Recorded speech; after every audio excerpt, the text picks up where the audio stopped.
Elijo Buenos Aires, elijo esta ciudad. No elegí nacer acá, pero la elijo. La ciudad donde la vida se hace ancha, la ciudad de mis nietos, de mis hijos. Elijo Buenos Aires, la elijo de verdad. Por eso es que le canto esta canción. No quiero ser guarango, por eso canto el tango con la voz y con el corazón. Porteño hasta el desaire, te quiero Buenos Aires, sos siempre mi mejor elección.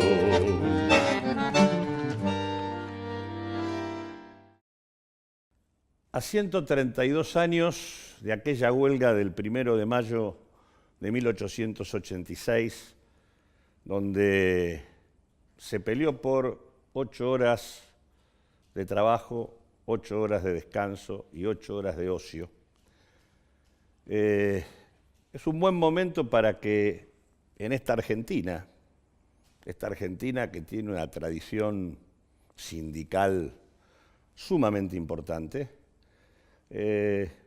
podamos discutir algunas cosas. En primer lugar, el cuadro de situación que viven los trabajadores en un contexto muy particular donde gobierna de manera desembosada la clase dominante a partir de uno de sus hijos, como el propio caso de Mauricio Macri, y que podamos discutir ese cuadro de situación y concretamente cuáles son las instancias de discusión organizativa, de construcción de nuevas experiencias sindicales en nuestro país.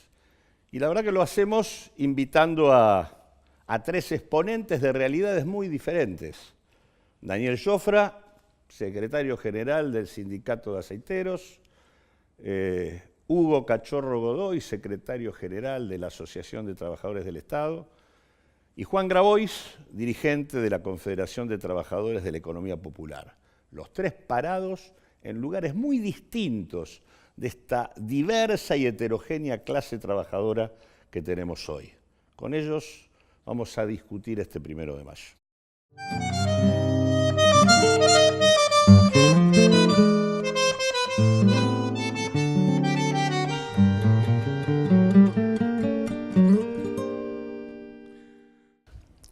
Les quiero decir que no están elegidos al azar. En realidad, esto tiene que ver con tratar de mostrar en concreto esta suerte de fragmentación, diferencias estructurales que tiene como resultado de las transformaciones muy profundas que vivió nuestro país en los últimos 40 años. Y en realidad Daniel Jofra representa a trabajadores de un sector que confronta con patronales que son empresas transnacionales muy importantes o empresas locales muy importantes, Cargill, Aceitera General Dehesa, por mencionar solo algunas, sector por lo tanto importante y clave en el proceso económico de la Argentina. Hugo Godoy es representante de trabajadores del Estado nacional, provincial y municipal que están sujetos a ajuste en la Argentina desde hace ya décadas. Y Juan Grabois tiene que ver con trabajadores de la economía popular en una Argentina donde prácticamente la mitad de la población laboral transita por fuera del circuito formal. En ese marco, ¿cómo piensan ustedes la situación que hoy viven los trabajadores y la discusión sobre cómo pensar la unidad de la clase trabajadora en este contexto? Arranco. Sí. Yo creo que la característica fundamental, si uno hace una radiografía en este momento, es precisamente la fragmentación. No solamente en términos político-organizativos, que ya de por sí es grave, digamos, ¿no? La multiplicidad de centrales y las internas permanentes dentro de las centrales, flaco favor le hacen a los intereses de los trabajadores. Y en eso yo creo que todos tenemos responsabilidad, son responsabilidades diferenciadas, pero compartidas, y que hay que hacer un esfuerzo para tratar de ir tendiendo puentes, ¿no?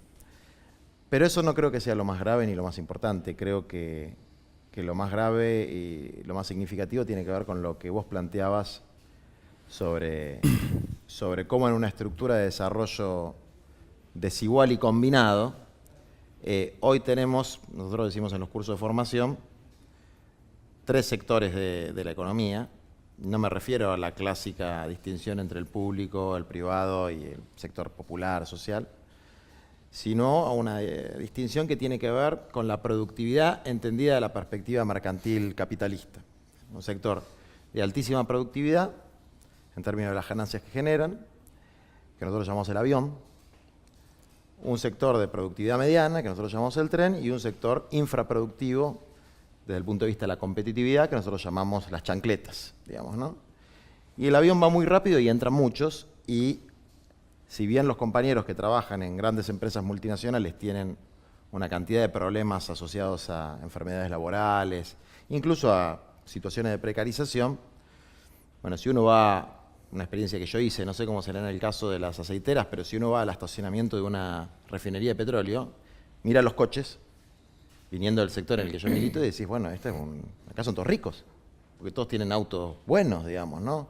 0 kilómetros o más o menos bien.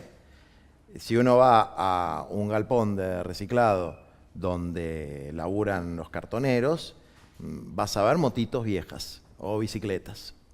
Y si uno va, por ejemplo, yo cuando vivía en las afueras de San Martín de los Andes, en mi barrio, la única que tenía un auto más o menos que funcionaba era la maestra, digamos, ¿no?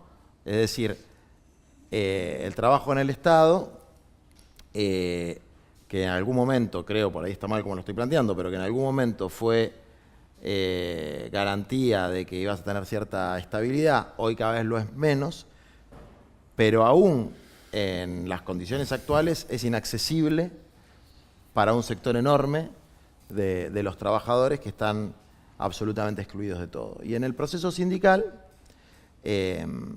no por intención, sino por esta propia dinámica y por la capacidad de cotización que tienen los distintos sectores, la leche, el agua de la clase trabajadora, nosotros decimos el agua, la leche y la crema, ¿no?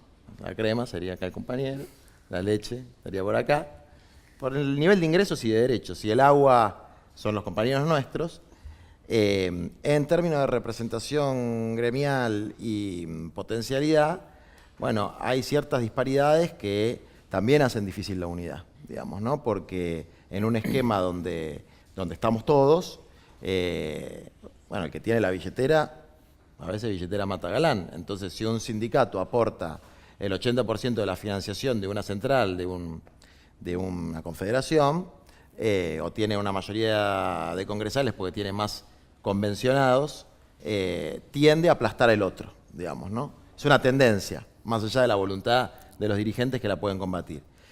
Y nosotros tenemos una fuerza que radica fundamentalmente en el número y en el músculo callejero, pero no tenemos la posibilidad de estructurarnos porque ni siquiera la ley argentina, por lo menos en la reglamentación de la ley de asociaciones sindicales, nos permite tener personería gremial. La CETEP no es un movimiento social, es un sindicato. Es un sindicato que no está reconocido con todos los atributos de un sindicato con personería gremial, pero no deja de ser un sindicato nacional con distintas ramas. Así que yo creo que ese es un poco el panorama, que si uno lo desagrega por cuestiones de ingresos, de derechos, se pone trágico, digamos, ¿no? Porque si una compañera nuestra que labura de artesana en una feria tiene un bombo de 8 meses y medio y quiere descansar un poco, nadie le paga el día, no tiene licencia por maternidad. Si un compañero nuestro que está reciclando se le cae un bolsón de 500 kilos en el pie, no tiene RT, ni siquiera tiene para cubrir los medicamentos que necesita. Y esa situación de desamparo, con muy poquitas mejoras que se fueron consiguiendo, afecta por lo menos 1/3 de la clase trabajadora. Daniel.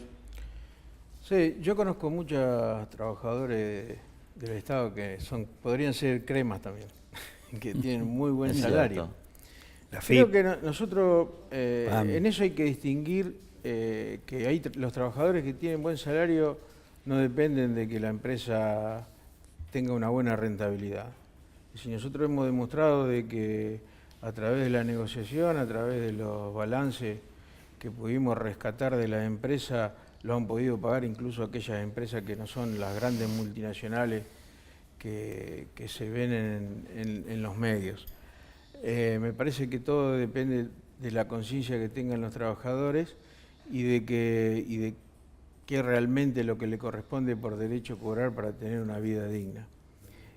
También estamos en un momento donde la batalla cultural es muy difícil para la clase trabajadora, los trabajadores desocupados, en donde hoy, después de 132 años, en vez de estar reivindicando a los mártires, estamos tratando de luchar para que no nos saquen las 8 horas y no nos aumenten las cantidades de horas, para que no nos flexibilicen en los lugares de trabajo. Si estamos salvando la distancia, estamos en una misma situación que en aquel momento, y un 1 de mayo que deberíamos salir a pelear ese 1 de mayo y no a conmemorar, sino que salir a pelear, no a resistir solamente, porque la resistencia también es como que uno resiste los golpes y no contraataca, ¿no? Y sí, me parece que hoy la autocrítica, por lo menos en lo que me corresponde a mí,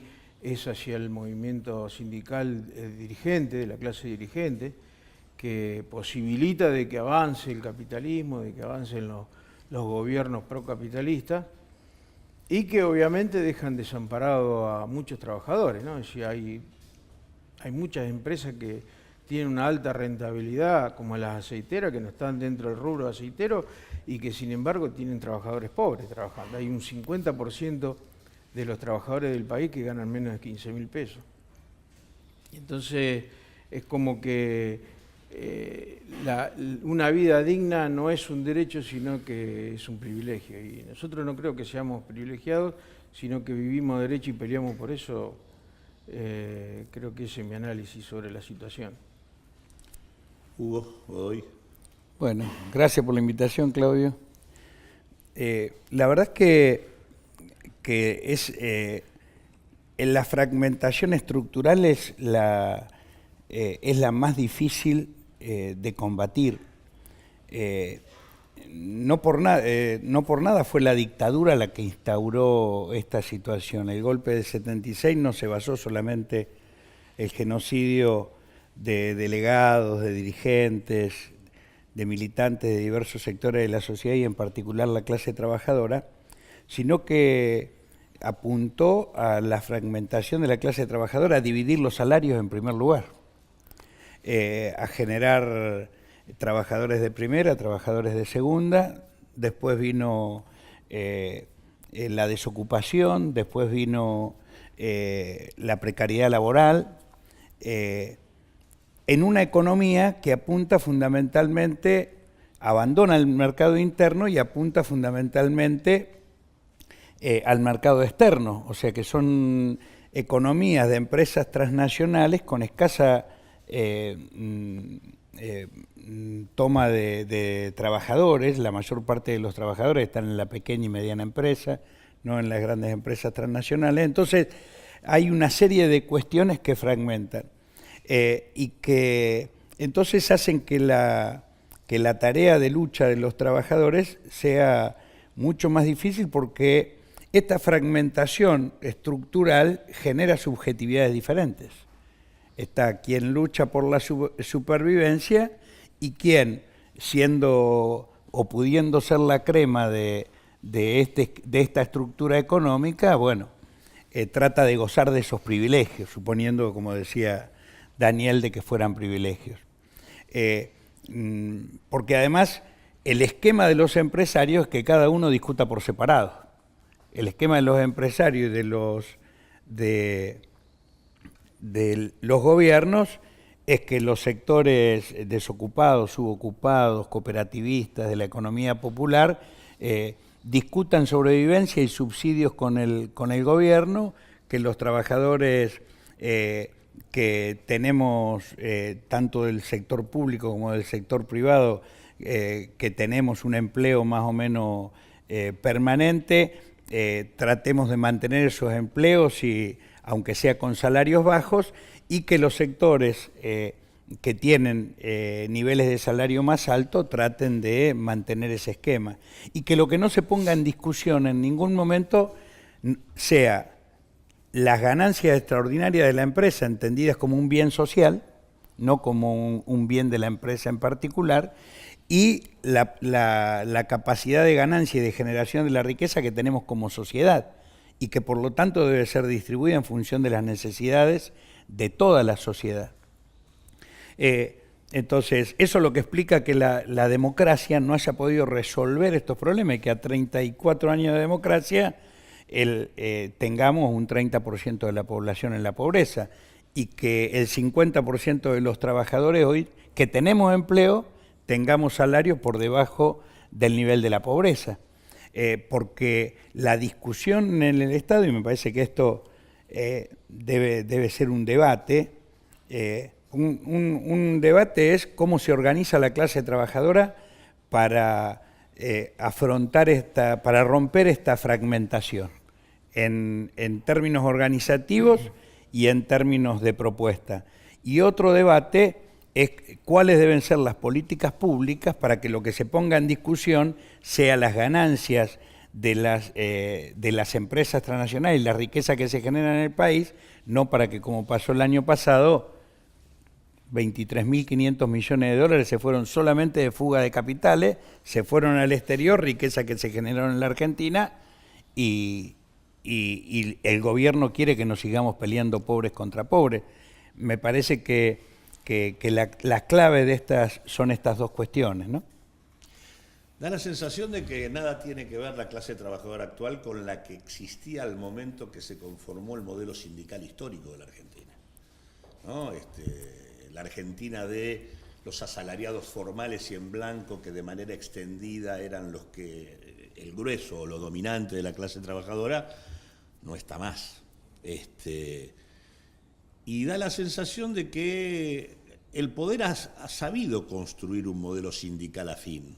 Hay hoy sindicatos empresa, más que sindicatos representantes de trabajadores. Hay empresarios al frente de la conducción de algunos sindicatos. Y al mismo tiempo nosotros tenemos dificultades para discutir un modelo de organización sindical que tenga que ver con discutir esta realidad que ustedes están planteando. ¿Cómo ven esto? ¿Cuáles son las experiencias que tenemos en esto? Yo, dos o tres cosas. Creo que el cambio, hay dos cambios fuertes, ¿no? Un poco una cosa que decía Daniel. Hoy cualquier compañero, el más humilde de los compañeros, tiene un teléfono celular y dos pares de zapatillas, vamos a decir. Yo me acuerdo cuando a fines de los 90 el clientelismo se hacía con las zapatillas, ¿no? Rukauf, que le daba una zapatilla antes de la selección y otra después. Ahora hay zapatillas. Confirma incorporado. Confirma, ahora hay zapatillas. Vos vas a una villa, no ves pies descalzos, no es la imagen de la villa. Hay zapatillas, hay teléfonos celulares. Hay más cosas, porque el capitalismo produce mucho. Se distribuyen peor, pero aparte de eso, hay algunas cosas elementales, que nosotros lo resumimos con la consigna tierra, techo y trabajo, que se han convertido en un privilegio. Se han convertido en un privilegio, o sea, tener un techito digno para poder vivir. Una casa de materiales, con cloacas, con instalación eléctrica, algo que era elemental para cualquier laburante durante la época de Perón, vamos a decir.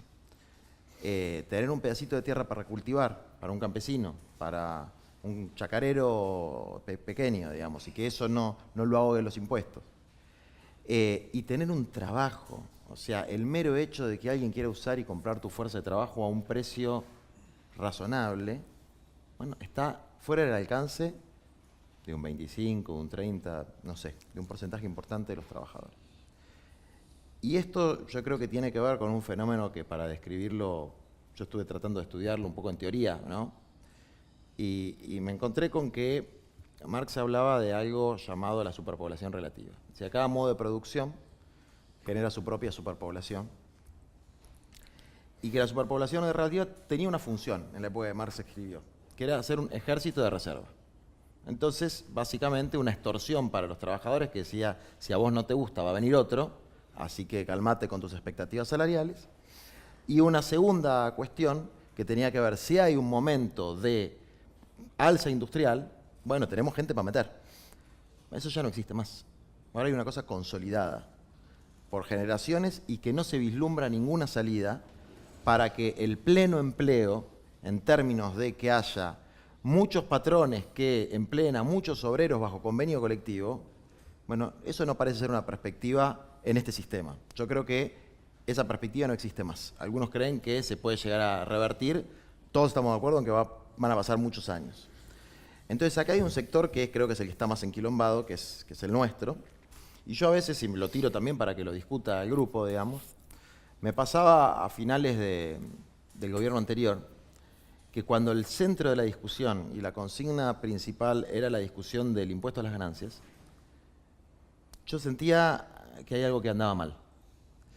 Y escuchaba que del otro lado algunos usaban ese argumento para enfrentarnos y decir, es la aristocracia obrera que está defendiendo lo suyo. Y yo me daba cuenta que eso era una manipulación para confrontar pobres contra pobres. Pero al mismo tiempo sentía que este es un problema de los trabajadores, pero no es el primer problema. El primer problema es este. ¿Y dónde está el movimiento obrero? Como siempre, con sus honrosas excepciones, porque yo no creo que sea un problema únicamente de modelo, también creo que es un problema de personas, ¿no? ¿Dónde está el movimiento obrero en su conjunto defendiendo a esta porción de la clase trabajadora que debe ser priorizada en las discusiones y no puesta como un sexto o séptimo punto casi por compromiso?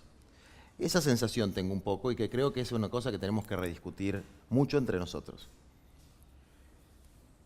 Yo creo que los milicos han hecho un muy buen laburo, ¿no? Para ellos y para el capitalismo. Nos han perjudicado mucho la clase trabajadora, si no podemos entender de que hubo un quiebre ahí en donde barrieron con muchos dirigentes que pensaban diferente, que querían una sociedad distinta, más igualitaria. No estaríamos sabiendo de dónde, por qué, cuál es la situación real y actual, ¿no? Es decir, cuando me preguntaban hace 2 años si quería que gane Macri o Scioli, yo le decía que me daba lo mismo en realidad porque lo que más me preocupaba era la situación del movimiento obrero y bueno, de hecho lo está demostrando, ¿no? Es decir, nos agarraron de los últimos 30 años un movimiento obrero muy débil, donde hay más interés por parte de los dirigentes en agrandar su capital que preocuparse por los derechos de los trabajadores. Me parece que ahí radica, tenemos muchos puntos en común para pelear, pero los intereses son distintos. Es decir, hay un grupo de dirigentes que tienen un interés explícito en quedar bien con todos los gobiernos de turno, que son los oficialistas de turno de hace muchísimos años, que son los que negocian a la baja, que son los que nos sorprenden a la hora de aceptar una flexibilización laboral. Y hay otro grupo de dirigentes que no salen dentro de los medios, que son aquellos que están apagados, que hacen un laburo silencioso, en donde su mayor objetivo es que los trabajadores estén bien, y que también se enfrentan no solamente a las multinacionales, como nos pasa a nosotros, sino que también nos enfrentamos a los gobiernos de turno, ¿no? que son aliados de las patronales. Yo creo que esto es un proceso, si no nos pasa, y espero que no, estamos en otro momento, pero si no nos pasa lo que le pasó a la generación de Cachorro, la generación de muchos dirigentes que incluso han perdido la vida o que están desaparecidos o que quedaron fuera del sistema también, porque hay desaparecidos del sistema que están vivos, pero están desaparecidos del sistema. Creo que nosotros vamos a aprender y vamos a tener la posibilidad de mejorar y de que los trabajadores tomen conciencia real de cómo unirnos, de cómo salir de esta encrucijada, que hoy la comandan un grupo de dirigentes que no le interesa el porvenir de los trabajadores, ni le interesa que haya un país distinto, más igualitario, sino que le interesan sus propias empresas, su propia economía. En el año 84, cuando se recuperó la democracia, uno de los temas centrales fue la elección de nuevas autoridades en los sindicatos. Fue una sola conducción nacional que se modificó respecto de la que era en el año 76, que fue la de la Asociación Trabajadores del Estado. El resto de los procesos electorales en los sindicatos de renovación sindical dio como resultado que se eligieron las mismas autoridades que tenían en el año 76. Y hoy todavía hay muchas de esas que siguen siendo las mismas. Ahí hay un problema de concepciones, de estructura sindical, evidentemente caduca, y que lleva a conclusiones como, bueno, la última la vemos en un ejemplo muy clarito en esta parodia de Carrefour, una empresa multinacional que ha hecho millonadas de pesos y se la ha llevado al exterior, que hace el proceso preventivo de crisis, y que, bueno, que el sindicato de comercio encabezado por Cavalieri lo convalida, ¿no? Despido, reducción de salario, reducción de convenio. Pero no está ahí solamente en esto de dirigentes que han convertido el sindicato en empresas y se han convertido en dueños de las mismas, sino que tiene que ver con un problema de estructuración organizada de la clase trabajadora, que tiene que ver con los estatutos de los sindicatos, pero también tiene que ver con las leyes. ¿Cómo puede ser que la CETEP no sea reconocida como una organización de trabajadores que pueda discutir en los mismos planos que cualquier otra organización, como en el caso de ATE, como en el caso de Aceitero, cuando somos trabajadores organizados que peleamos por nuestros derechos laborales? Entonces no es un problema solamente del estatuto, es un problema de la estructuración de la ley en la Argentina, que está armada de tal manera de cristalizar el esquema de la fragmentación y de que los trabajadores no podamos tener capacidad de crear nuevas formas de organización y nuevas formas de institucionalidad. La democracia no puede ser solamente la votación cada 2 o cada 4 años. La democracia tiene que ser mecanismo de participación de la sociedad, y en ese sentido las organizaciones libres del pueblo y particularmente las organizaciones de los trabajadores tenemos el derecho legítimo a crear nuevas instituciones y legislaciones que amparen y promuevan estas nuevas instituciones. Ahí me parece que hay una discusión, hay otra discusión. Y la tercera, que tiene que ver con la capacidad de lucha. Si no salimos de la pelea corporativa o separada sector por sector, es muy difícil. Nosotros, en realidad, cuando nos fuimos de la CGT, la CTA autónoma, fue uno de los temas centrales, cómo encontrar formas de organización que integren a los sectores expulsados del sistema económico. Creo que en ese sentido hicimos un aporte que hoy lo han tomado muchas organizaciones que ni siquiera están en la CTA, y que nosotros tenemos que pensar cómo se integran. En su momento planteamos iniciativas que tuvieron que ver con el seguro de empleo y formación, que tuvieron que ver con la posibilidad de ir del salario de la asignación universal por hijo, de la asignación a la vejez, planteos que pongan la discusión de la distribución de la riqueza en el conjunto de la sociedad.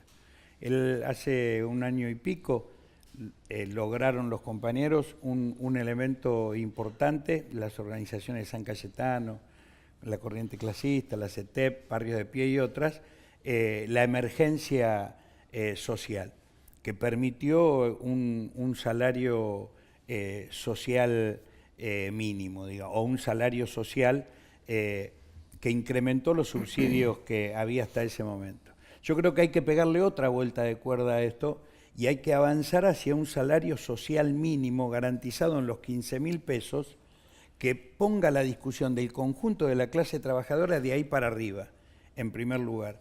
Y en segundo lugar, que ponga la discusión del desarrollo tecnológico no como un mecanismo de expulsión de mano de obra y por lo tanto de generar nuevos excluidos, sino de que ese desarrollo tecnológico que posibilita aumentar la productividad permita también distribuir la riqueza en términos salariales, pero también en menos horas de trabajo.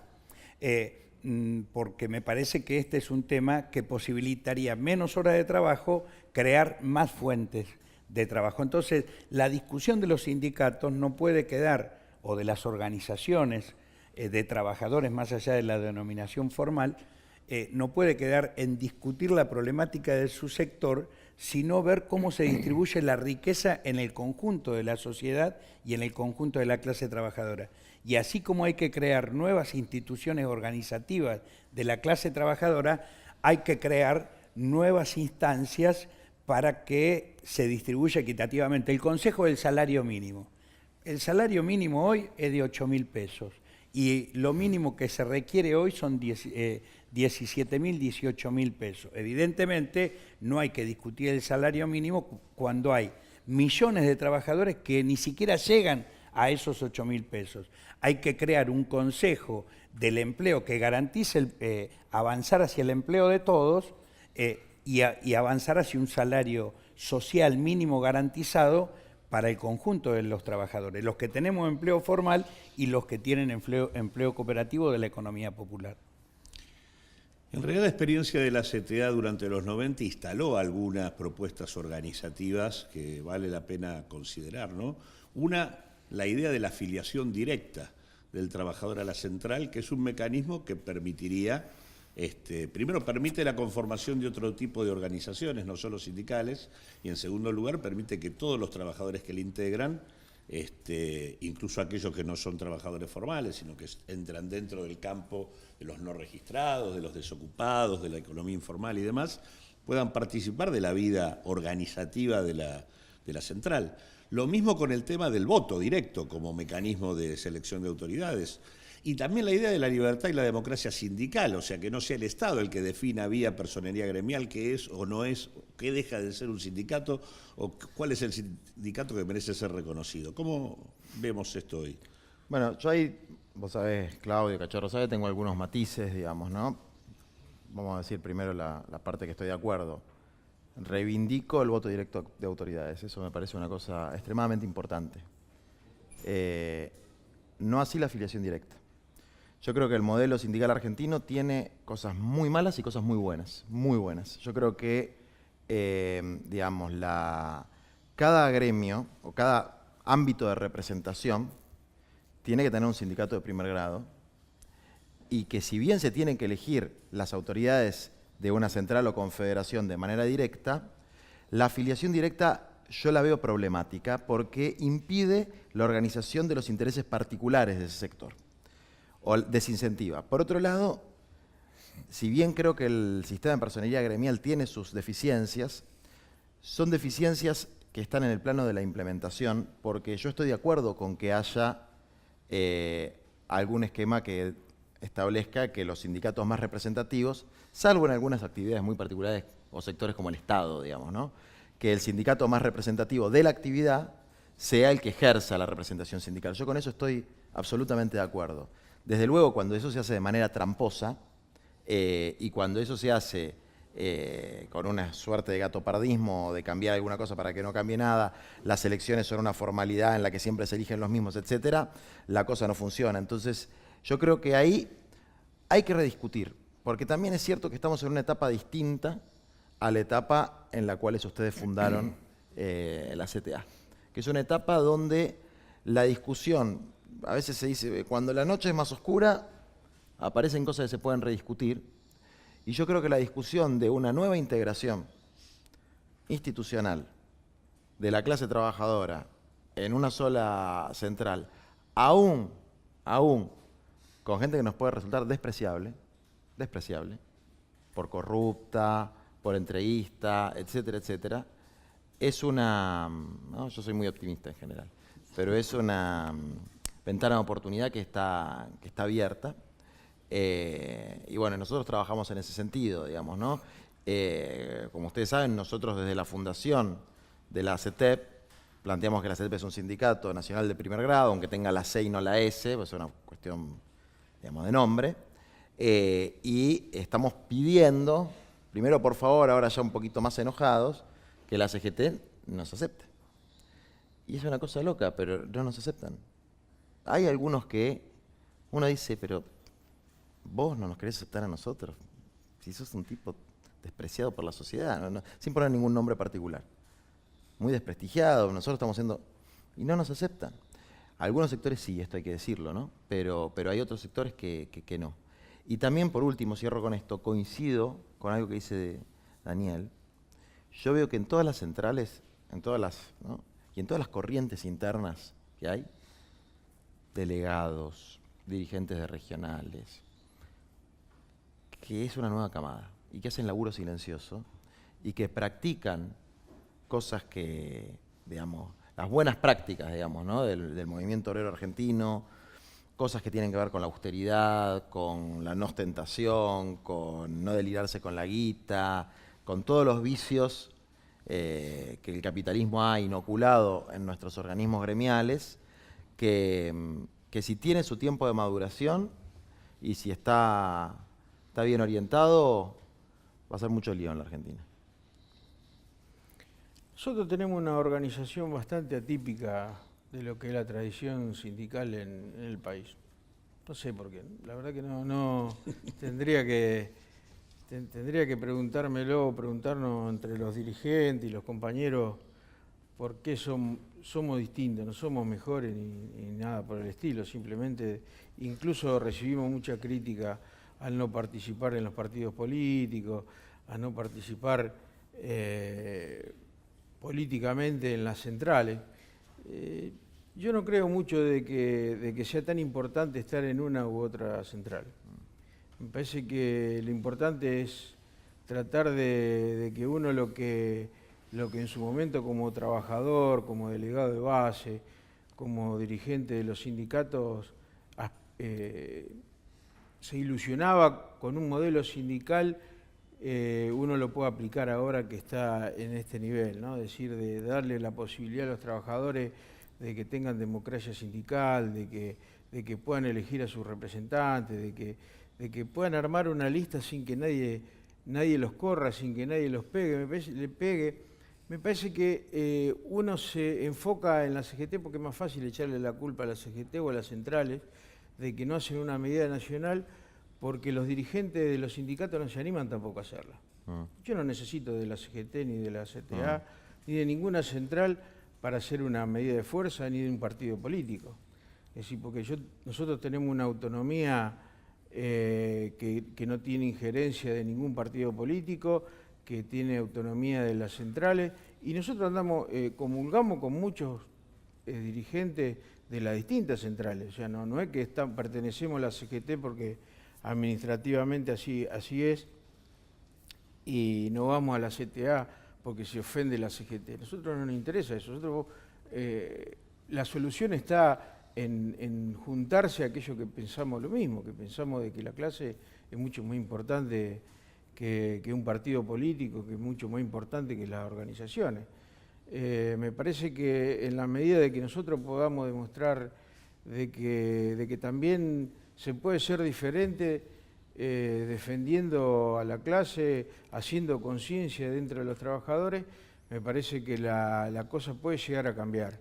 Me parece que la clave está en no depender de esos dirigentes que están permanentemente pensando mucho más allá de que siempre hay que esperar y que siempre no hay que quedar mal con los gobiernos de turno y que hacen una movilización a escondida para que no lo vean y no tener esa vergüenza de querer defender a una clase que es la nuestra. Es decir, acá hay una grieta, que se habla tanto de la grieta, que para mí, ojalá que nunca se cierre, ¿no? Porque esa grieta, el día que se cierre, yo no me veo de que compartir las cosas con el capitalismo. Si yo no me podría sentar a la mesa de un capitalista y creer que el capitalista dice, bueno, sí, vos vení, que vos vas a compartir todo lo que nosotros tenemos. La única manera de compartir y que se cierre esa brecha de esa grieta es que nosotros seamos sirvientes del capitalismo. Si no, no hay manera de que eso ocurra. Ya ocurrió en los 90, cuando también le quisieron hacer creer de que éramos todos iguales, y era totalmente mentira. Así, desde el momento de que hay muchas necesidades, que hay mucha pobreza, de que se discute de la canasta en vez de discutirse sobre un salario mínimo vital y móvil que abarque a todos los trabajadores desocupados para que, sí, porque instalar, que en eso no estoy de acuerdo con Cachorro, de instalar un salario general para los pobres, y para seguir siendo pobres, y no discutir realmente cuánto tienen que ganar cada trabajador o cada desocupado para vivir dignamente, me parece que eso, porque después está la otra historia de quién lo puede pagar y quién no. Pero me parece que lo que nosotros tenemos que saber es cuánto un trabajador tiene que ganar y tenemos que ir a luchar por eso. Después se verá quién lo puede pagar. Está claro de que los salarios no los fija el mercado, sino que los fijan las necesidades de los trabajadores. Y creo que esa es la lucha que tenemos que dar y se está dando. Hay muchas organizaciones que se dieron cuenta de que hay que dejar las diferencias de lado, las diferencias personales, para realmente ocuparnos de lo que a la sociedad más desprotegida le interesa.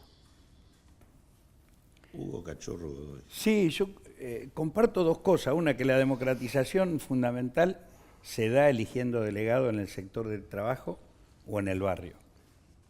Que el sindicato es la organización del trabajador allí donde se disputa el poder, donde se genera la producción o donde se vive, en el territorio. Creo que en eso comparto esta idea. De la misma manera que tengo también un extremado optimismo por el aporte de las nuevas generaciones en todos estos debates, porque necesitamos oxigenar esta discusión e ir a nuevas formas de integración, nuevas formas de unidad y nuevas formas organizativas. Yo siempre recuerdo que en los años 80 una de las discusiones era cómo resolvíamos la nueva integración de las empresas, porque ya el mismo dueño de la financiera era dueño de la tierra y era dueño de la explotación petrolera. Bueno, es lo que sigue sucediendo hoy. Sin embargo, tenemos una organización sindical que se organiza por un lado los que trabajan en el banco, se organiza por otro lado los que trabajan en la tierra y se organizan por otro lado los que trabajan en el petróleo y por otro lado los que quedan excluidos. Entonces tenemos un problema de estructuración organizativa para unir la clase. Entonces hay que avanzar hacia formas nuevas, creo que las formas autogestionarias, las formas cooperativas y las formas de integración de las luchas es lo que va a ir determinando las nuevas formas organizativas. Por eso es que me parece que la discusión del nuevo modelo sindical, que es un tema de debate permanente, estratégico, porque tiene que ver cómo se estructura poder organizado de la clase trabajadora, no es un problema de dirigentes o es un problema de ravioles diferentes. Es una forma de pensar cómo se organiza la clase trabajadora para estar en condiciones de pelear por la riqueza que se genera en el país. Las claves de eso está en la democratización, la clave de eso está en la incorporación de las nuevas generaciones y también en discutir el modelo del Estado. Porque hoy hay un Estado de control, hay un Estado represivo que se demuestra en esto que decíamos al principio.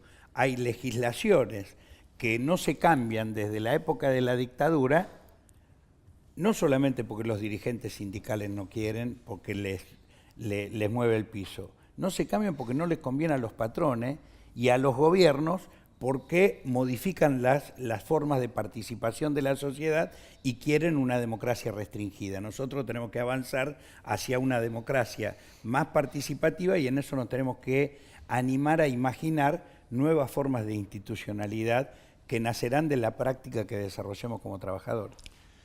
La verdad que las clases dominantes aprenden en los procesos históricos y de hecho cuando uno compara el golpe del 55 con el del 76, la intervención sobre el movimiento obrero fue sustancialmente distinta. En el caso del 55 encarcelaron fundamentalmente a las dirigencias sindicales y las comisiones internas quedaron, que fueron las que sostuvieron el dinamismo de la resistencia obrera a todos los procesos dictatoriales. En el caso del 76 operaron al revés.